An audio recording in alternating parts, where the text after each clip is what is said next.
बात है 1857 की, जब देश को अंग्रेजों की परतंत्रता से मुक्त करवाने के लिए 1857 में ज्वाला को धधकाने वाले क्रांतिवीर मंगल पांडे अंग्रेजी शासन के विरुद्ध चले लंबे संग्राम का बिगुल बजाने वाले पहले क्रांतिवीर मंगल पांडे का जन्म भारत के उत्तर प्रदेश राज्य के बलिया जिले के नगवा गांव में 30 जनवरी 1831 को एक ब्राह्मण परिवार में हुआ था। इनके पिता का नाम दिवाकर पांडे था। ब्राह्मण होने के कारण मंगल पांडे सन 1849 में 22 साल की उम्र में ब्रिटिश ईस्ट इंडिया कंपनी की सेना में बंगाल नेटिव इन्फेंट्री की 34वीं बटालियन में भर्ती किए गए, जिसमें ज़्यादा संख्या में ब्राह्मणों को भर्ती की जाती थी। चलिए देखते हैं 1857 का विद्रोह का प्रारंभ एक बंदूक की वजह से हुआ।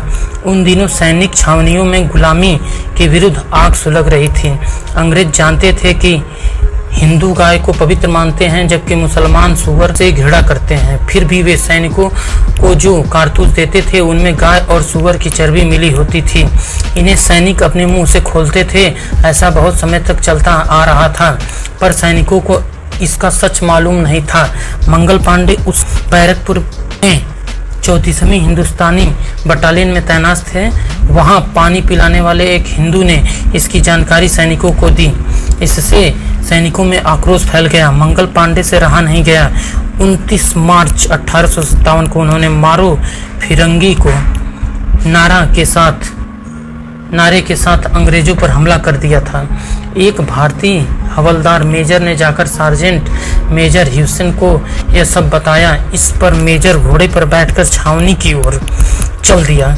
वहां मंगल पांडे सैनिकों से कह रहे थे कि अंग्रेज हमारे धर्म को भ्रष्ट कर रहे हैं, हमें उसकी नौकरी छोड़ देनी चाहिए।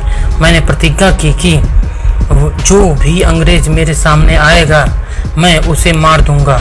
सार्जेंट मेजर हुसैन ने सैनिकों को मंगल पांडे को पकड़ने को कहा, पर तब तक मंगल पांडे की गोली ने उसका सीना छलनी कर दिया। उसकी लाश घोड़े से नीचे आ गिरी। गोली की आवाज़ सुनकर एक अंग्रेज लेफ्टिनेंट वहां आ पहुंचा। मंगल पांडे ने उस पर भी गोली चलाई, पर वह बचकर घोड़े से कूद गया। इस पर मंगल पांडे उस पर झपट पड़े और तलवार से उसका काम तमाम कर दिया। लेफ्टिनेंट की सहायता के लिए एक अन्य सार्जेंट मेजर आया, पर वह भी मंगल पांडे के हाथों मारा गया। तब तक चारों ओर शोर मच गया था। 34वीं पलटन के कर्नल हीटन ने भारतीय सैनिकों को मंगल पांडे को पकड़ने का आदेश दिया, पर वे इसके लिए तैयार नहीं हुए। इस पर अंग्रेज सैनिकों को बुलाया गया। मंगल पांडे चारों ओर से घिर गए थे। वो समझ गए कि अब बचना असंभव है। तब उन्होंने अपनी बंदूक से स्वयं को गोली मार ली, पर उससे वे मरे नहीं, अपितु घायल होकर गिर पड़े। इस पर अंग्रेज सैनिकों ने उन्हें पकड़ लिया, जिसके बाद मंगल पांडे पर सैनिक न्यायालय में मुकदमा चलाया गया। उन्होंने कहा, मैं अंग्रेजों को अपने देश का भाग्य विधाता नहीं मानता। देश को आज़ाद कराना यदि अपराध है तो मैं हर दंड भुगतने को तैयार हूँ। न्यायाधीश ने उन्हें फांसी की सजा दी और इसके लिए 18 अप्रैल का दिन निर्धारित किया, पर अंग्रेजों ने देश भर में विद्रोह फैलने के डर से घायल अवस्था में ही 8 अप्रैल 1857 को उन्हें फांसी दे दी। बैरकपुर छावनी में कोई उन्हें फांसी देने को तैयार नहीं था, अतः कोलकाता से 4 जल्लाद जबरन बुलाने पड़े।